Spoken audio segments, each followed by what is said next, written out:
qui s'appelle L'Atlas d'Émeraude de John Stephens aux éditions Milan.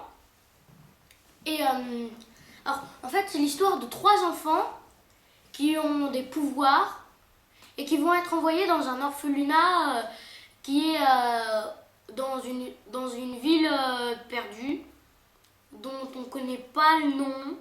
Enfin, si, on connaît le nom, mais pas beaucoup de personnes ne connaissent cette ville. Et donc, et ils vont avoir toute une aventure à cause, ou plutôt grâce, à un livre qui s'appelle L'Atlas. En fait, ce livre, il a le pouvoir de remonter dans le temps.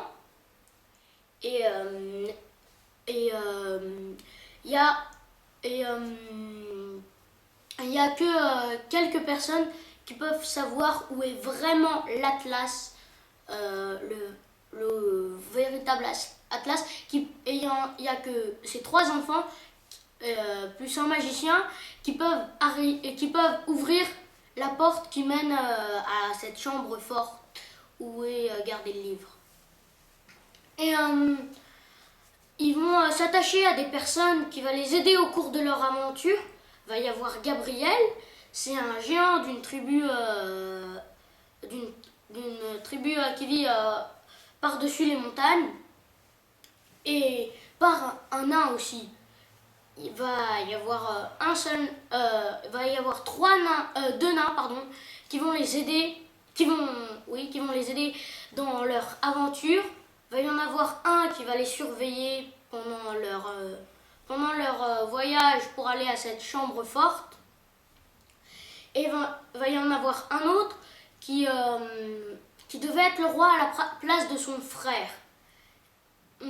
Mais il n'y est pas parce que le testament de la mère de ces 2 nains, du roi nain et de son frère, le testament de leur mère est gardé par ce magicien.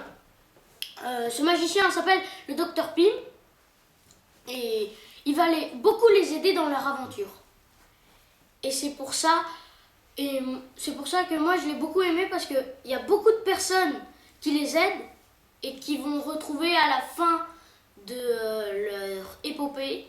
Ils vont croire qu'ils sont morts, enfin que c'est fini pour eux, alors qu'ils ont vécu. C'est pour ça que je vous conseille de le lire, parce qu'il y a beaucoup de personnes dans ce livre qui vont être importantes et qu'on va retrouver à la fin. Donc je vous conseille vraiment de lire ce livre.